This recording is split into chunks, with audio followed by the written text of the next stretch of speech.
그래서 어쩌면 또 조정을 받았기 때문에 가격 부담이 좀 줄어들었다. 이렇게 해석할 수도 있을 것 같은데 최근에 삼성중공업이 이제 FLNG 수주 관련된 이슈가 있었거든요. 네, 그래서 맞습니다. 이 부분을 대형 호재로 좀 해석을 할 수 있을까요? 요 수주 이후에도 계속 나오는 분위기로 잡혀 있다라고 한다면 호재로 해석을 할 수가 있고요. 실제로 올해 들어서 지금 FLNG 수주를 어제까지 해서 2건을 진행을 했고 이 수주 금액이 합쳐서 지금 44억 불 정도 되고요. 네. 올해 해양에서 수주를 받겠다라고 했던 82억 불 대비해서는 50%를 조금 넘는 정도의 수준입니다. 그리고 회사가 연간으로 받겠다라고 하는 총 수주 기준으로는 지금 139억 불을 수주를 하겠다고 했는데 벌써 지금 90억 불 이상 수주를 한 상황이라 저희 한 70% 정도 수주를 완료를 한 상황이거든요. 네. 근데 이 FLNG라고 하는 게 실제로 하나의 설비가 일반 상선으로 치면 거의 몇십 척 정도를 한꺼번에 수주하는 거와 같은 정도의 금액이라서 실제로 과거에는 뭐 3년에 한 번, 아니면 한 4년에 한 번 이 정도의 빈도로 수주가 나왔었는데요. 네. 코로나 팬데믹 이후에는 오히려 이런 쪽으로 수주가 많이 나오고 있고 저희가 중동이 아닌 지역의 이 에너지 개발 프로젝트들 같은 경우는 해양 설비로 진행이 되는 사례가 굉장히 많기 때문에 이번 수주를 기점으로 해서 아마 FLNG 수주를 추가적으로 더 많이 보시게 되실 예정이고요. 이렇게 되면 이 해양 부문에 발을 담그고 있는 조선 업체들 같은 경우는 앞으로 해양 수주도 일정 포지션 이상 가져갈 수 있겠다라고 좀 볼 수 있을 것 같습니다. 네, 그래서 일반 선박 대비해서 가격이 몇십 배 정도까지도 간다라고 말씀해 주신 네. 거죠? 네, 그럼 그만큼의 이제 마진도 많이 남는다고 보는 게 맞나요?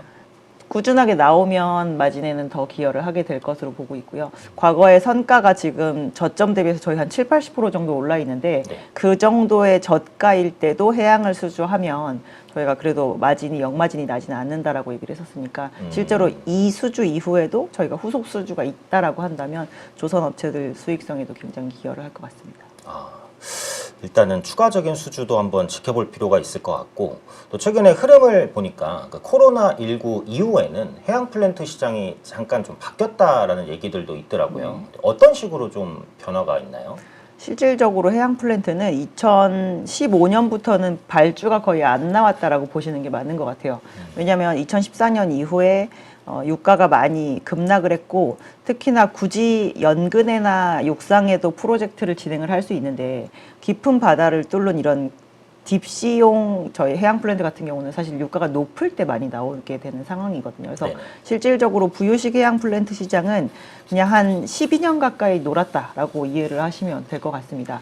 근데 코로나 팬데믹 이후에 물론 초기에는 저희 공장도 멈추고 많은 경제 활동을 멈추는 듯 했지만 오히려 그 이후로는 화석연료에 대한 소비량도 좀 늘고 유가가 오히려 안정화됨에 따라서 오히려 시장에서는 이 유류와 관련된 에너지를 소비하는 거에 조금 더 접근성이 높아진 상황이었었거든요. 그래서 10몇 년 동안 저희가 개발하지 않았던 해양 프로젝트를 조금 다시 개발을 재개하려고 하는 움직임도 많이 보이고 있는 상황이고 그리고 이제 이러한 해양 설비들을 가지고 저희가 개발을 하려고 한다면 실제로 시추 업체들이 들어가서 많은 구멍을 뚫어서 이거를 탐사도 해야 되고 실제로 생산도 해야 되는데 그러한 설비들이 지금 전 세계의 해양 그 유전에 들어가서 지금 뽑고 있는 가동률 자체가 80% 이상을 다 지금 기록을 하고 있습니다. 그래서 추가적으로 더 해양 시장이 뭔가 새 프로젝트를 진행해야 된다라고 한다면 이제는 신규 설비가 필요한 상황이기 때문에 실제로 코로나 이후에 저희 해양이 다시 좀 돌아갈 것 같아요 라는 얘기가 지난 3년간 굉장히 열심히 돌았지만 실질적으로 그 수주에 대한 문의가 구체화되고 이렇게 성약이 이루어지는 건 최근 한 1년 사이에 큰 변화라고 보시면 될 것 같습니다. 네.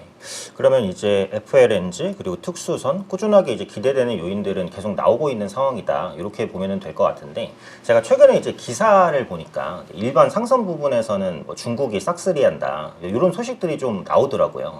그때 뭐 크게는 아니지만 조선주가 살짝 흔들리기도 하기는 했었는데 이 부분은 국내 조선주에 어떤 영향을 끼칠까요? 아마 그 얘기는 2026년 하반기와 27년, 28년에 더 강하게 들으실 거라고 저희는 보고 있고요. 왜냐하면 일반적으로 있는 이 화물선 시장에서 저희가 소위 얘기하는 고부가 가치 선보다 그냥 일반적인 스펙의 선박의 수가 훨씬 많습니다.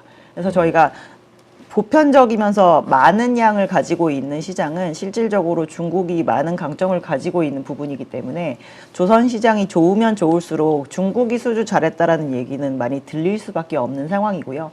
하지만 이게 조선 업체들에게 과거에는 저희가 저부가가치 시장이라서 조금 어떻게 보면 별로 그렇게 신경을 쓰지 않아도 되는 시장이지만 이미 이 조선 시장의 모든 재화들이 다 가격 지표가 많이 올라와서 우리나라 조선소라고 하더라도 그 저부가가치 영역에 있는 선박을 수주를 해도 지금은 수익성이 많이 날 만한 상황이거든요. 네. 그래서 앞으로 우리나라 조선 업체들도 중국이 기존에 많이 수주를 하던 영역을 버려두자 해서 우리가 중국의 대항마가 될 수 있을 만한 그런 업체를 오히려 육성하는 쪽으로 대응을 하자라는 쪽으로 방향을 바꿨고, 실제로 우리나라 조선 업체들도 요즘에 보면 VLCC라고 하는 원유 수송선이고 굳이 요즘에 많이 채택을 하고 있는 이 이중연료 추진 엔진을 탑재하지 않은 선박이라고 하더라도 수주를 하는 케이스를 굉장히 많이 보실 수가 있습니다. 그래서 지금은 사실 어떻게 보면 조선업체들이 중국이 많이 커짐으로 인해서 조금 피해를 보면서 수주의 점유율이 주는 건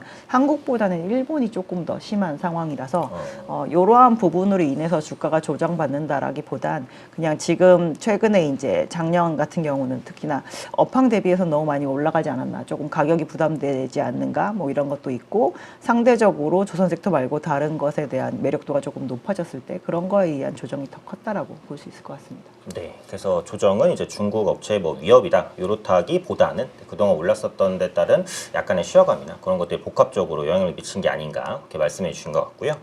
자, 그러면 최근에 계속해서 이슈가 되고 있는 게 미국과 이란의 전쟁입니다. 그래서 호르무즈 해협의 이 폐쇄 기간이 굉장히 좀 길어지고 있는데 이 부분은 현재 조선주에 어떤 영향인가요? 호재로 볼 수 있는 건가요? 아니면 좀 악재 요인인가요? 기본적으로 지금 전쟁 전 대비 전쟁 후에 모든 섹터의 그 해상 운송 운임이 다 올라 있는 상황이거든요. 네네. 그래서 저희가 가장 안 좋은 케이스라고 하면 운임도 오르고 기름값도 오르고 그 안에서 바깥으로 팔던 가스값도 다 올라서 에너지를 그냥 너무 비싸가지고 못 쓰겠다 이렇게 되는 상황이면 해상 운송 시장에는 실질적으로 굉장히 치명적이라고 볼 수가 있습니다. 네. 거래량 자체가 떨어지는 거니까요. 아예 재화를 사서 쓰는 행위 자체를 안 하는 거죠. 근데 지금 전쟁 전 대비해서 최근에 보면 원래 오일이라고 하는 건 공급 과잉 상태였었잖아요. 그래서 그렇죠. 많은 이 생산국들이 서로 합의하에 감산을 해서 지금의 상황을 유지를 했었는데, 그래도 국제적으로 저희가 20-30% 정도 되는 물량을 공급을 하던 호르무즈 해협이 막힘으로 인해서 여기가 아니면 아예 못 구하는 게 아니라 다른 데서 구할 수 있는 상태가 됐기 때문에 오히려 호르무즈 해협을 통해서 나오던 물량을 제외한 다른 지역의 그 항만들은 굉장히 조금 활성도가 올라가 있는 상황입니다. 그리고 이제 그렇다고 하는 거는 저희가 이쪽에서 못 구하니까 저쪽에서 구하기 위해서 좀 더 노력을 하는 거고, 그 노력을 하는 과정에서 저희가 해상 운임을 대체적으로 높여서 부르거든요. 해운 업체들이. 왜냐하면 더 많은 노력을 기울여서 저희가 운송을 하게 되니까. 네. 근데 그 부분에 대한 게 받아들여지고 있는 상황이라 지금 조선업체에게 주로 발주를 하는 해운 업체들의 영업 상황이 좋은 쪽으로 가고 있다라고 해석을 하면 될 것 같고요. 그리고 전쟁이 난 2월 28일 이후에 오히려 조선업체들의 이 성약 빈도도 굉장히 잦은 비중으로 나오고 있는 상황이거든요. 그렇다고 하는 건 이 전쟁으로 인해서 우리가 발주를 하지 말고 조금 관망해 볼까로 결정을 한 게 아니라 앞으로 연료유는 그냥 높은 상황을 유지할 것 같으니 효율적인 배에 대한 투자를 조금 더 서두르자는 쪽으로 투자 결정을 내린 게 아닌가라고 생각하고 있습니다. 네, 그래서 호르무즈 해협이 개방되면 오히려 일거리가 좀 더 늘어나는 쪽으로 그렇게 해석을 할 수 있지 않을까 이렇게 말씀해 주셨습니다. 자, 그럼 조선주 계속해서 이제 좋은 얘기들을 나누고 있는데 영업이익률이 이제 20% 정도까지도 확대될 수 있다 이렇게 말씀을 하셨던 것 같아요. 뭐 그만큼 이제 공급자 우위 시장이기 때문에 협상력이 우위에 있기 때문이다 이렇게 해석할 수도 있을까요? 그렇게 해석할 수 있을 만한 상황이고요. 과거에 2007년을 저희가 조선 중에 그 업황 중에서 가장 좋았던 시기로 기억을 하는데, 그때보다 시장 참여자는 조금 더 줄어 있는 상황입니다. 그게 이제 말씀하셨던 것처럼 협상력을 높이는 데도 많이 기여를 했다라고 볼 수가 있겠죠. 그리고 과거에는 저희가 조선이 막 전체적으로 공급도 수요도 확대되는 국면에서 이 가격 지표가 올랐어서 그때는 비용 지표도 같이 올랐거든요. 저희 조선 업체들이 소위 얘기하는 가장 변동비가 후판의 가격인데 과거에는 저희 산업재해 전체적으로 불이 붙으면서 선박 가격도 열심히 올랐지만 선박을 만드는 재료 가격도 되게 열심히 따라오르는 그런 상황이었습니다. 네. 근데 요즘에는 이 선박의 가격은 예전보다 조금 더 무서운 속도로 오르고 있는 상황인데 선박에 주로 들어가는 변동비 재료에 해당하는 철판이 그렇게까지 가격이 점프하고 있는 상황은 아니고요. 실제로 철강사들의 가장 큰 고객 산업은 건설입니다. 그래서 국제적으로 건설 경기가 굉장히 좋아야 저희가 철근을 많이 갖다 쓰고 그럼으로 인해서 철로 만든 제품의 가격이 많이 올라가니까 쇼티지가 생겨서 후판 가격이 오르는데 요즘에 재료 가격은 굉장히 하향 안정화되어 있고 제품의 가격은 옛날보다 더 높은 수준으로 올라 있는 상황이라 영업이익률 20%를 보는 게 크게 무리가 없을 것으로 보고 있고요. 실제로 이번 이제 사이클에서 2020년 여름을 저점으로 해서 24년 연말 되기 전까지 선가가 계속 올랐었는데 그게 지수 기준으로 하면 한 5, 60% 오른 것이고 개별 선종 기준으로 하면 많이 오른 건 한 7, 80% 정도 가격이 올랐습니다. 그래서 당연히 그거에 대해서 따라 올라가는 고정비성도 있긴 하지만 마진은 20% 이상 확장되는데 크게 무리가 없을 것으로 보이고 있고 지금 이제 그거를 조금 뒷받칠 만한 실적이 2026년 상반기 현재 만들고 있는 배들은 저희가 23년에 수주한 것의 비중이 제일 많습니다. 그렇다라고 하는 건 저희가 24년까지 상승했던 그 선가를 아직 다 만들지 않은 상황이기 때문에 그걸 기준으로 지금 26년 1분기에 국내 3사가 전체적으로 영업이익을 합산 기준으로 2조를 넘은 상황이고요. 평균 그 마진으로 쳐도 이미 두 자릿수에 진입을 한 상황이라 내년까지 저희가 20% 마진을 보는 건 충분히 생각할 수 있을 만한 수위다라고 볼 수 있을 것 같습니다.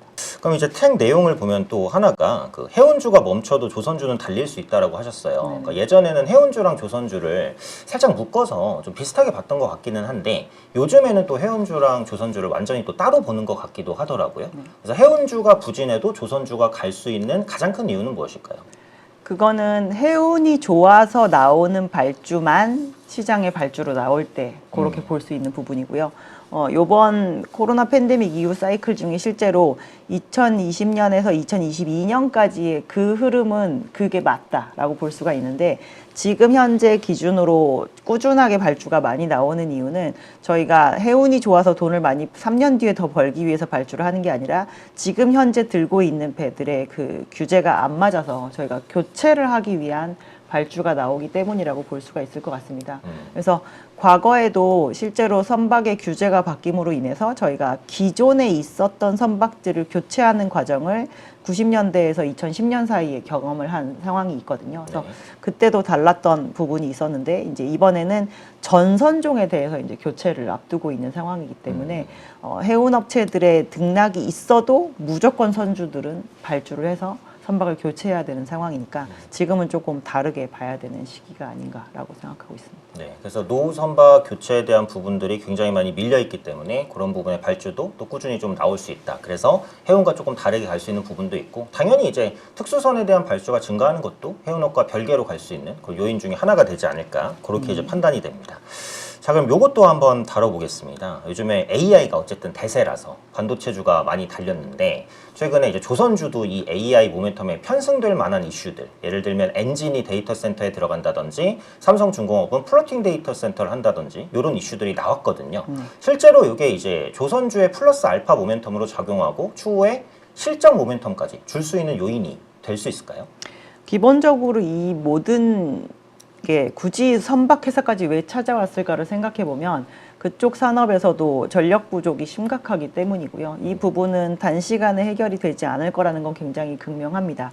그래서 원래 국내 조선 업체들이 아예 안 하다가 갑자기 AI가 이쪽 주제로 묻은 것이 아니고 원래 국내 조선 업체들이 영위를 하고 있는 선박용 엔진 산업은 육상에도 들어가는 발전용 수요에 많이 기여를 했던 부분이 있습니다. 기존에도요? 네. 그것이 특히나 이 국가의 전력망이 아주 촘촘하게 잘 깔려 있지 않은 국가들이 굉장히 많이 있잖아요. 그렇죠. 그런데 저희가 이 엔진을 세트 납품을 함으로써 어떻게 보면 약간 급성의 발전 수요를 해결해 줄 수 있는 그런 부분으로 많이 활용이 되어서 지금까지는 신흥국에 굉장히 많이 들어갔었던 부분이 있거든요. 네네.